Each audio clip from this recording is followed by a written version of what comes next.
tal, amigos de las redes sociales? Estamos en las canchas, voy a dar tantito la vuelta, las canchas techadas de la Unicach en Ciudad Universitaria, el área de básquetbol, de voleibol. Y esta mañana para mí es un honor, yo debo decirlo, yo primero, debo decirlo, inicié como reportero de deportes hace muchos años y para mí es un honor saludar, platicar con una persona que estuvo en Juegos Olímpicos, que no es poca cosa. Ella es Mónica Torres Amarillas. Correcto. Ahorita nos vas a decir de dónde es ese apellido. Mónica, Claro primero que sí. te saludo, qué gusto. Gracias, mucho gusto, gracias. Bien, les decía, Mónica es la primera medallista mexicana en Taekwondo. Y esto fue en Seúl 88. Platícanos de esa experiencia. Yo siempre me he quedado con esa duda de ¿qué se siente estar en unos Juegos Olímpicos? Platícale al auditorio. Claro que sí. ¿Qué se siente? Claro que sí. Bueno, gracias por la entrevista. Un saludo a tu auditorio, a tus seguidores, a los fans del deporte, ¿no? Que ojalá y sean muchos más de los que son actualmente. Bueno, yo inicio mi actividad deportiva, yo soy de extracción universitaria. De la UNAM, de la UNAM, Puma. Empiezo en el taekwondo en el bachillerato. Tengo antecedentes obviamente deportivos de gimnasia olímpica, de bádminton, de natación, de los deportes que nos llevaban en casa a practicar. Y entonces yo ahí inicio mi carrera en la universidad, en los 14, 15 años, en el bachillerato. Estamos hablando de la década de los 80s. Ir a esos primeros Juegos Olímpicos la verdad fue un triunfo, sobre todo, no solamente personal, sino para las mujeres. Porque a mí me tocó una época en la que no abrían las áreas de combate para las mujeres. Entonces yo andaba atrás de mi entrenador todo el tiempo, diciéndole, oye, dile a la federación, hay 5 áreas de combate, ¿por qué no abren una para mujeres? Mira, vemos como 10 mujeres. No juntábamos por categorías, porque todavía no había categorías para mujeres y para hombres, ¿no? Los hombres empiezan su actividad desde la década de los 60, finales más o menos. En los 70 se abren los mundiales para hombres y en los 80 pues todavía no abrían áreas. Entonces empezaron a abrir áreas en Europa. Fíjense bien, el taekwondo es de Corea. Y empezaron a abrir áreas en Europa, y cuando nosotros nos empezamos a enterar, sobre todo yo en la universidad porque mis compañeros ya participaban, ese nivel, el nivel que nosotros teníamos en los Pumas era alto, ¿no? en esa época. Además, el taekwondo siempre ha sido un deporte con un nivel alto, porque un combate que tú hagas a nivel nacional es de nivel mundial. Te puede tocar un centroamericano, panamericano, mundial, olímpico. Entonces, en aquel entonces no era todavía olímpico. Y fue una gran experiencia. Yo les quiero comentar primero. El antecedente es que yo tuve una medalla mundial en 1987.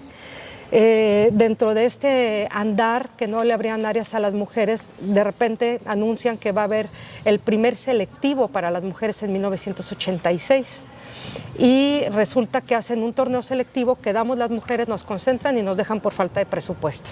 Y ahí empieza la andanza de las mujeres. La mía ya había empezado desde antes, ¿no? Estamos hablando del 1986. 86. Fue la primera selección femenil de taekwondo. Posteriormente, en 1987, se vuelve a hacer un selectivo. Gano un lugar nacional y nos vuelven a dejar a las mujeres por falta de presupuesto. Nos dicen que no hay presupuesto.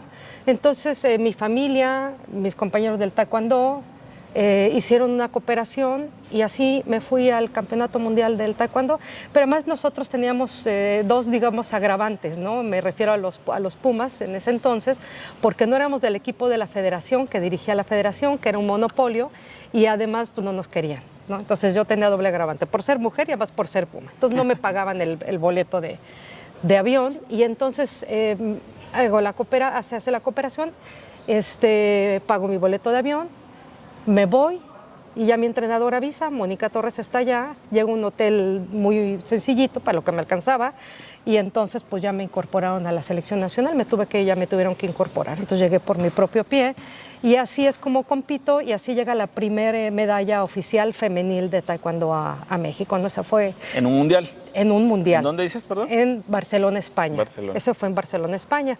Ahí nos anuncian, terminando casi el mundial, era un mes de octubre, que En el siguiente, en los Juegos Olímpicos que siguientes. en 10 meses iba a entrar el taekwondo al programa olímpico, entonces todos así como... Pero como deporte de exhibición. Como deporte de exhibición, todavía no se sabía, todavía no se sabía. La decisión de que fuera de exhibición, la verdad que fue un tema de azar. Fue un tema que no resolvieron la Federación Internacional de Taekwondo, el Comité Olímpico, temas que yo me enteré por temas de patrocinio, siempre lo económico tiene un peso muy importante en estas decisiones, eso fue lo que yo supe, pero esto se supo hasta el final, nosotros íbamos en el programa.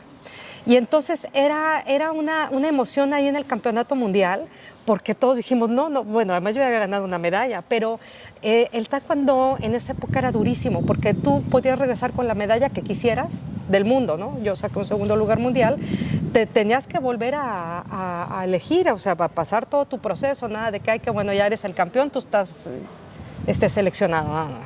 Como Juan Pueblo, vas otra vez a competir, me gano un lugar para Juegos Olímpicos. Dime una cosa nada más, ahí te interrumpo. Era como más físico también el taekwondo, en este caso, ¿va? El taekwondo el taekwondo es un arte marcial. No existían las reglas que ahora existen de... No.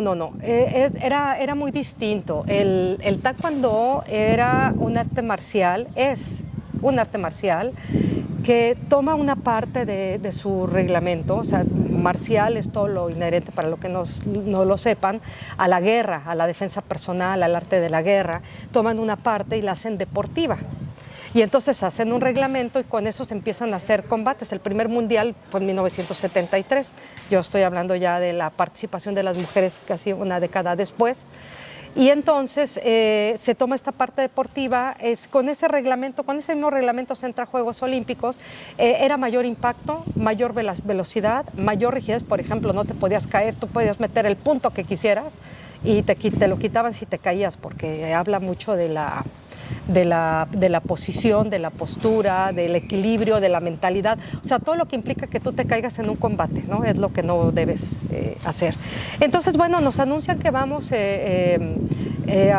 Seúl, se hace un torneo selectivo, gano otra vez mi lugar, nos concentran y la verdad fue una concentración durísima, era muy físico, por ejemplo, yo te puedo hablar por mí, por los Pumas, nosotros hacíamos atletismo, hacíamos pesas y hacíamos taekwondo. Y además teníamos que hacer promociones de grado. Entonces eran entrenamientos que cuando menos nos llevaban 3, 4 horas sin estar en la selección. Esto para nosotros era importante porque nosotros sabíamos que éramos de avanzada, los universitarios, porque los clubes particulares en las escuelas hacían taekwondo puro. Muy pocos corrían, muy pocos hacían pesas. No existía la metodología, ¿no? Entonces, pero mi entrenador, el profesor José Sama, no era un corredor nato, era un atleta nato, y nos ponía así los primeros entrenamientos, a ver, para calentar 3 kilómetros. Imagínate, tu primer clase, no, para calentar. Y ya de ahí te metía a taekwondo y ya después hacía otra clase de combate. Mónica, platícale a la gente cómo fue finalmente llegar a Seúl y luego estuviste en Barcelona. En Barcelona. Ahí bueno, ya estábamos hablando de Juegos Olímpicos. Claro. ¿Cómo fue? Entonces, resulta que se hace el selectivo para hacer el 88, nos concentran a todas a los que ganamos y ya muy pegado a los Juegos Olímpicos dicen que no hay presupuesto para las mujeres y nos dejan fuera. Entonces, así estuvimos más o menos como 15 días, faltaban como 4 semanas para irnos, 3, 4 semanas. Y nosotros estábamos entrenando en la madrugada porque como conocíamos muy bien a los coreanos, no queríamos que nos impactara el cambio de horario, o sea, en un deporte de contacto en cualquiera. Pero el reflejo, cuando estás desvelado, tú sientes que reaccionas rápido y no, recibes con la cara, ¿no? Y en taekwondo es un knockout. Entonces entrenábamos en la madrugada, comíamos en la madrugada, el Comité Olímpico nos abrió el comedor en la madrugada y dormíamos de día para llegar ya muy adaptados, porque 15 días no te da el tiempo para adaptarte que llegas a unos Juegos Olímpicos. Entonces anuncian que no van las mujeres y de repente yo ya estaba en el 7º, 8º semestre de la carrera. Me llama un compañero de la facultad de Derecho de la UNAM y me dice, oye, Mónica, ven. Y le dije, pues que tengo ahorita concentración, yo ya nunca dejé de estudiar. Entonces yo me iba corriendo del Comité Olímpico hasta el sur de la ciudad, no tenía vehículo, me regresaba, tomaba mi clase, me regresaba y entonces en una de esas me dice, oye, quédate un ratito, bueno, La Facultad de Derecho hizo una cooperación, un boteo, salón por salón, hicieron 1 kilómetro de monedas. La explanada, hagan de cuenta que es una cancha de básquetbol. Ahí se pusieron los compañeros a pedir, a botear y consiguieron el tema del boleto. Invitaron a todos los medios de comunicación de aquella época, los de más impacto, Proceso, No Más Uno, el Nacional, muchos ya no existen, ¿no? Y Excelsior, y total fue una noticia nacional, pues que Mónica Torres, siendo subcampeona mundial, la primer mujer taekwondoín, en obtener ese resultado, pues la estaban dejando el Comité Olímpico. Subcampeona del mundo y no tenía apoyo para ir a los Juegos Olímpicos. Pues no, nos habían dejado, o sea, literalmente, pues nos bajaron del avión. Yo siempre les digo, así fue mi carrera, ¿no? O sea, tú estabas con un pie arriba, porque además ganabas tu lugar, no era por designación, o sea, tú te aventabas tu torneo, te concentraban y ya después te decían, fíjate que, ay, para las mujeres no hay, ¿no? Entonces, pues muy difícil procesar, ¿no? Sobre todo cuando vas saliendo, pues, de la adolescencia, eres un adulto joven, ¿no? En los 20, 22 años. Entonces, me llama Mario Vázquez Raña y me dice, bueno, ¿sabes qué? Ya párenle. Pues yo no había hecho nada, yo estaba concentrada. Era el presidente de los... Eran mis compañeros de pero Vázquez Raña era el presidente del Comité Olímpico Mexicano. Y entonces me dijo, sí vas a ir, la decisión la tomó el Comité Olímpico, no la Federación, es porque tienes un segundo lugar mundial. Entonces, realmente cuando yo llego a los Juegos Olímpicos, pues fue un triunfo. O sea, para mí salir del país era... Ir ya era un triunfo. Claro, porque además yo les quiero decir, no existía el término violencia de género, discriminación, marginación. No existía la Comisión de Derechos Humanos, estamos hablando de 1988, sí. Donde a nivel internacional se hablaba del ombudsman, ¿no? Bueno, yo era abogada y sí sabía muy bien este tema de mis derechos. De hecho, bueno, en el gimnasio de la UNAM en un principio sí había marginación con las mujeres, habíamos 3, 4, habían como 80, 100 compañeros y nos marginaban hasta que tuvimos que hablar un día con el entrenador y le dijimos, oye, si no nos pones a hacer combate con los hombres, nunca vamos a avanzar, pues porque era principiante contra principiante y veíamos a los hombres, ¿no? Bueno, pero dime esa parte, ¿cómo es llegar? Ya estás en los Juegos Olímpicos. No, tú llegas a otro mundo, mira, llegas en donde te encuentras tú a toda la élite del deporte. El mundo era otro en ese tiempo. Sí, mira, llegas, no había redes sociales. Entonces tú llegas y de repente ves a Carl Lewis, que era el campeón de 100 metros en esa época, lo ves parado a un lado, a Ben Johnson, ¿no? el de 400, ves mi ídolo en esa época era Florence Griffith-Joyner, que revolucionó el atletismo, una chica que fue la que empezó a correr con leotardos, maquillada, peinada, uña larga, pintada, no, una belleza además ella, ¿no? Fue una revolución, el deporte estaba cambiando, porque estaba pasando del amateurismo al profesionalismo. Entonces, estar en la Villa Olímpica es maravilloso, porque para empezar, una Villa Olímpica normalmente es nueva, ¿no? Entonces, desde que entras, todo es una gran comunidad. Esa parte del olimpismo es maravillosa, porque vas caminando por la villa y ves al de África y te tomas una foto, y ves al de los de Medio Oriente, en aquella época eran un poco más difíciles, no se nos acercaba mucho a las mujeres, ¿no? Me refiero a Irán, a Irak, nos veían un poquito así. Ya después se descomponíamos como todos, porque somos una comunidad. Entonces es una gran fiesta, el comedor es maravilloso porque son mesas largas, entonces tú vas con tu charola y te sientas. ¿Qué es lo que más recuerdas de esos Juegos Olímpicos? Primero la gran fraternidad. Bueno, primero lo que me costó llegar, porque poner un pie ahí fue complicado, ¿no? Y ¿qué es lo que más recuerdo? Es el ambiente. Te decía, llegas con tu charola y te sientas en la mesa que quieras, con el equipo que sea, todos nos tomamos fotos, todos intercambiamos pins, ¿no? Algunos monedas, y por donde vas caminando es una fiesta. Claro, todos vamos bien estresados, ¿no? Los que ya compitieron, pues ya los ves más relajados. En el caso del taekwondo, nosotros no nos dejaban salir es un arte marcial, entonces nosotros no podíamos salir. Yo veía que muchos iban al shopping, Corea era muy barato en aquel entonces, y además eran, no sé si siguen siendo, pero eran los reyes de la imitación. Tú te comprabas un Rolex por $10, pero igualito, ¿eh?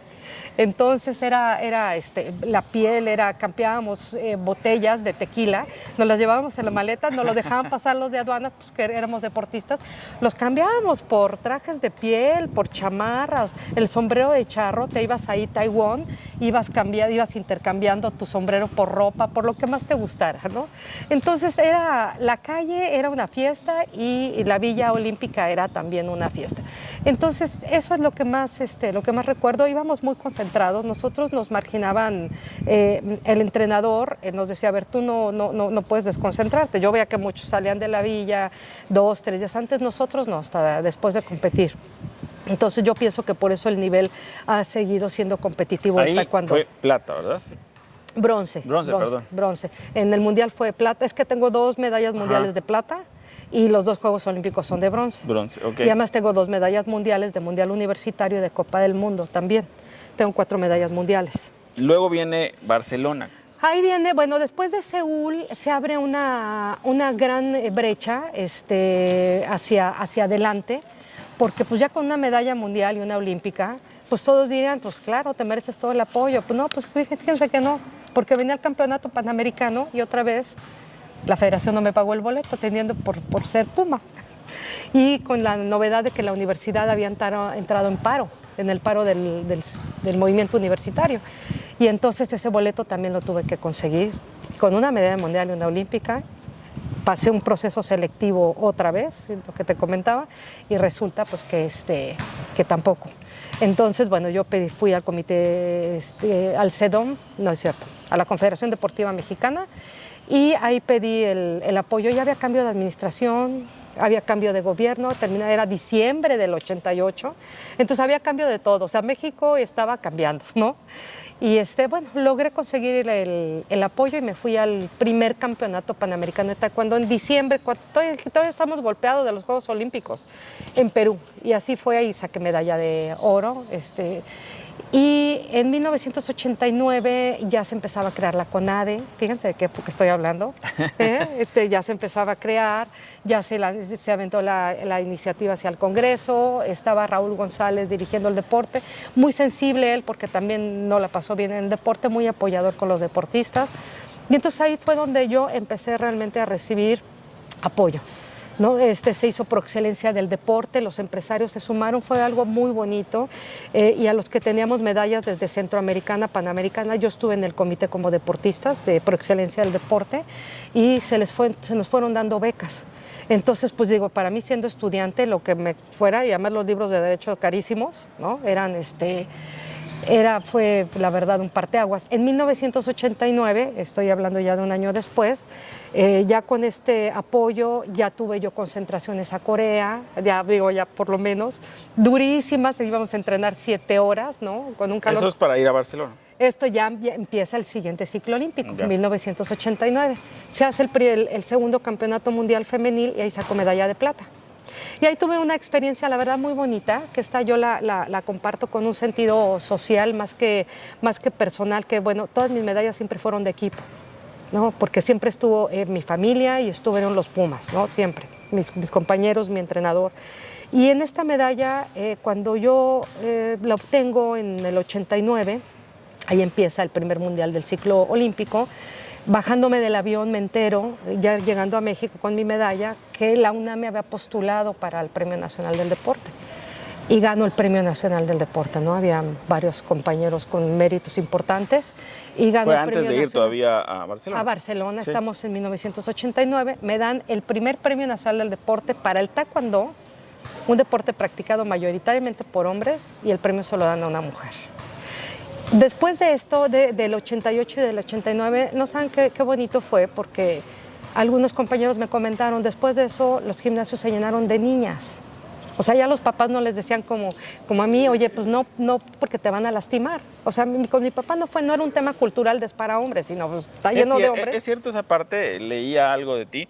Y es cierto que te le escapabas a tu papá porque tu papá no quería que practicaras Sí, no, porque cuando yo le dije, yo tenía 12 años que pasamos por un doyan, le dije, yo quiero practicar eso. Entonces me dijo mi papá, no, te van a lastimar, pues si habían 40 hombres, habían puros cristales. Era ahí en la colonia Condesa, en la calle de Nuevo León, y entonces me dijo, no te van a lastimar, hay muchos hombres. Y entonces cuando yo entro a la universidad me di a la tarea de irme a todos los gimnasios. Sí había karate, había kendo, había otras artes marciales, kung fu, hasta que y los vi patear y yo dije, es ese. Y decía taekwondo, pero se conoce como karate coreano. Ah, ok, en ese tiempo. Claro, no se conocía el taekwondo, era el karate coreano, porque venía transitando, todos nuestros profesores, el mío propio, transitó de karate al taekwondo. Y entonces cuando yo vi el gimnasio, tomé la clase de prueba, entregué mi tira de materias, me inscribí, nunca más me volví a salir. ¿Y es cierto que te inspiraron las películas de Bruce Lee? Ah, ¿cierto? sí, cuando yo era niña, bueno, sí, era Bruce Lee, también era Rocky, también fue por ahí de los finales de los 70 fue Rocky. Pero Bruce Lee, sí, a mí me encantaba Bruce Lee porque además se sabía que él en sus películas no usaba cámara rápida. Entonces a mí de niña me impresionaba ver cómo pegaba con esa rapidez. Entonces, bueno, me meto al gimnasio, pero la verdad es que siempre andaba toda moreteada, pues porque la defensa es... Nosotros no usamos protectores de hula espuma, y era con todo, el taekwondo era noquear. Entonces, pues estaba yo ya muy golpeada y siempre andaba, hasta que un día, pues me pongo una falda para una comida familiar y traía las piernas como... Y mi papá se quedó así, le dije, pues es que estoy practicando taekwondo. No me dijo nada más me dijo, pues ponte un pantalón, no vas a ir a... Entonces, sí, no se veía bien, pero tampoco me interesaba.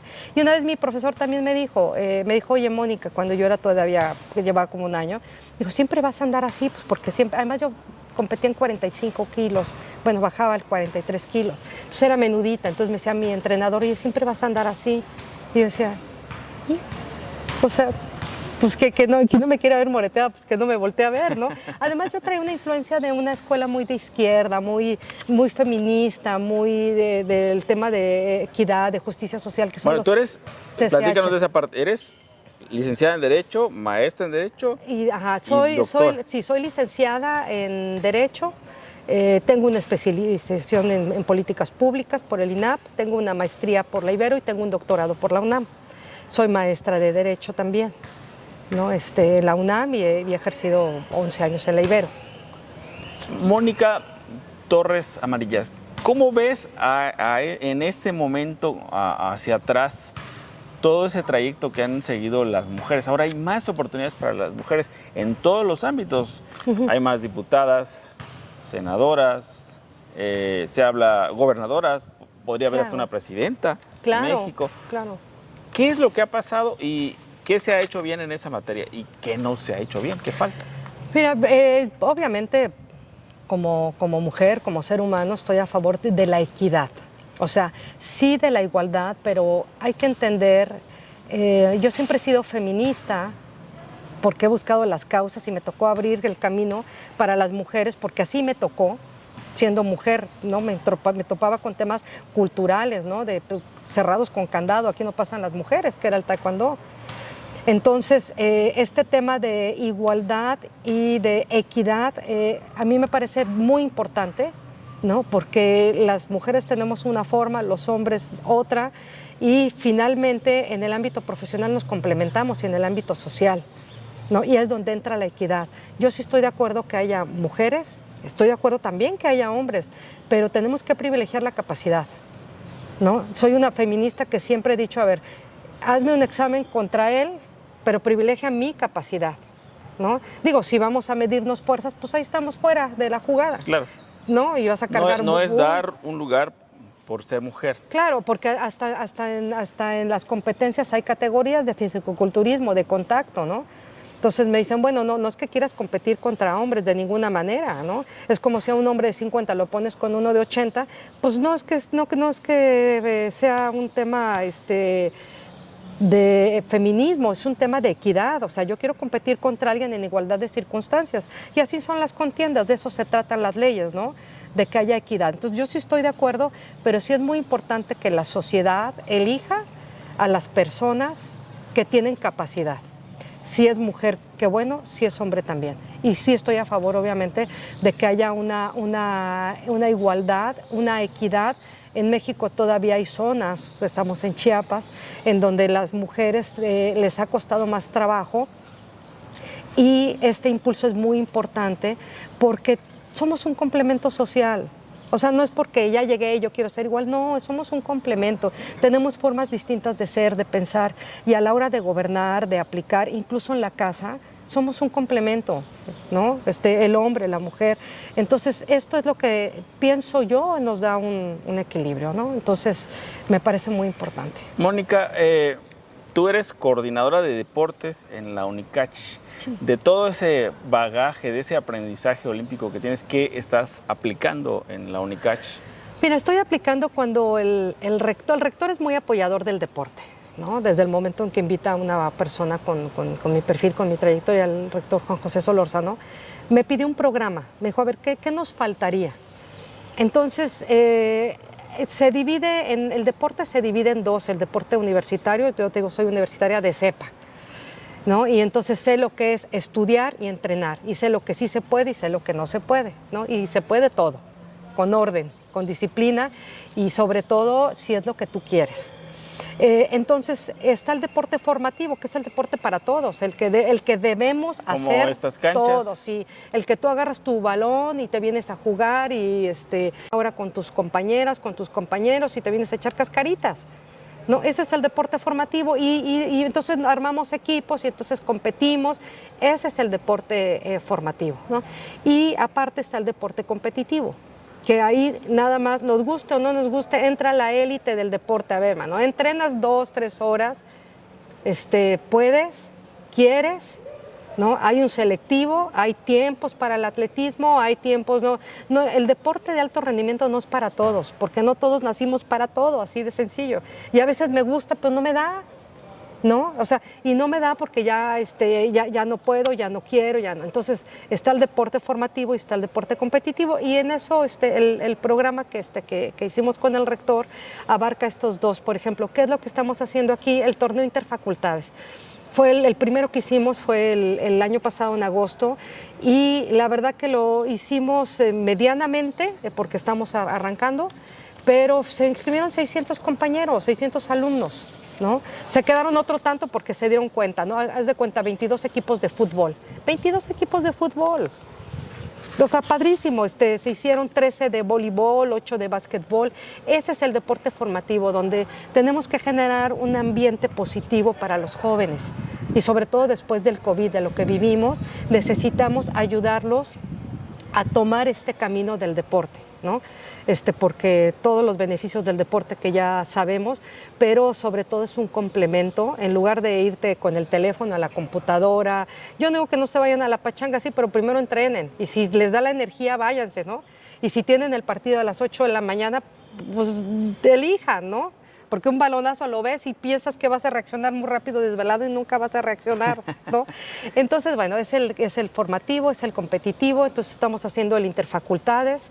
De ahí nosotros tomamos a los mejores, les pedí a los entrenadores, pues son visorías, todos toman ahí a los jóvenes que nos están representando en la Universidad Nacional. Cuéntanos, ¿cuáles son los deportes en los que más está incursionando la UNICACH o en los que más ha destacado, más o menos, una idea? Mira, los deportes, los que más se practican primero son obviamente el fútbol, ¿no? El fútbol es obviamente tanto para hombres como para mujeres. Y los deportes donde tenemos más posibilidades es en los individuales, ¿no? En lucha, en judo, en taekwondo. Nosotros tenemos aquí, y no solamente nosotros, en el estado algo que sí te cuesta un poco trabajo cuando coordinas el deporte, porque por ejemplo en la UNAM y otras universidades tú tomas a los chavos desde la prepa, a los 14 años, que fue mi caso. Aquí no hay no hay bachillerato. No lo tenemos. Entonces tenemos que detectar a los jóvenes que quieren, o ellos, los que son competidores van y te buscan, ¿eh? Sí, claro. Oiga, yo quiero, yo quiero, ¿no? Y no te los quitas de encima hasta que representan, ¿no? Entonces ya los tomas formados y los que tenemos posibilidades siempre de tener un lugar no solamente estatal sino nacional son los individuales, y curiosamente también, fíjense, es un reflejo, como todo México es un reflejo, ¿no? Son los deportes de contacto, taekwondo, judo y lucha. Somos luchones. Somos, esa es la característica. Yo me acuerdo que somos una generación. Cuando yo competía me decían, oye, es que, ¿por qué? Mi característica como competidora, más allá de los resultados, es que me moría en la raya. O sea, nunca dejé de pegar, jamás en un Así es, el con la mexicano. mano fracturada, con la mandíbula fracturada, nunca. Y luego si estaba en una final contra algún país que para mí ideológicamente le tenía que ganar, como Estados Unidos en la década de los 80, o sea, me tocaba fracturada, terminaba. Pero como yo era la más fuerte de mi categoría de América, yo decía, es que para mí, o sea, renunciar aunque estuviera lesionada era darle mi medalla a Estados Unidos. Mónica, ya para ir terminando esta plática, en aquella cámara, mándale un saludo, un mensaje a todos aquellos deportistas que sueñan con llegar más alto. ¿Qué se debe hacer tú que estuviste en unos Juegos Olímpicos y ya nos contaste toda esta lucha, toda esta batalla que tuviste que dar? ¿Qué hay que hacer cuando uno es atraído por un deporte, siente que tiene las cualidades y quiere llegar más lejos? Yo lo que normalmente les platico a mis alumnos es, ordénate. O sea, cuando tú tienes un objetivo en la vida, no nada más en el deporte en general, porque el deporte es un reflejo de tu vida, ordénate en tus prioridades y ve caminando, se va avanzando poco a poco. No siempre llega el mejor, llega el que persevera. Entonces, a veces cuando hablamos de disciplina piensan que alguien nació disciplinado, nadie nace disciplinado.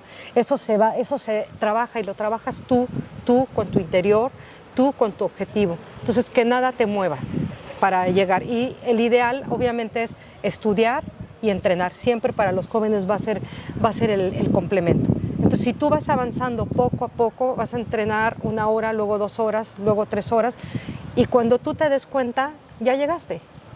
Nada más no aflojes, que nada lo de alrededor te mueva. O sea, es tu interior. Porque escuchas voces de, ay, ni sirven, pues vente para acá, pues vámonos para allá. No. O sea, tú respeta tu hora de entrenamiento sagrada. Después del entrenamiento lo que quieras. Es como cuando vas a presentar un examen. ¿Te quieres ir a la pachanga? Pues sí, pero el examen es mañana. Entonces, a esa no puedes ir. Entonces, plantéate tus objetivos y tente fe. Cree en ti. Nadie va a creer en ti si tú no crees en ti.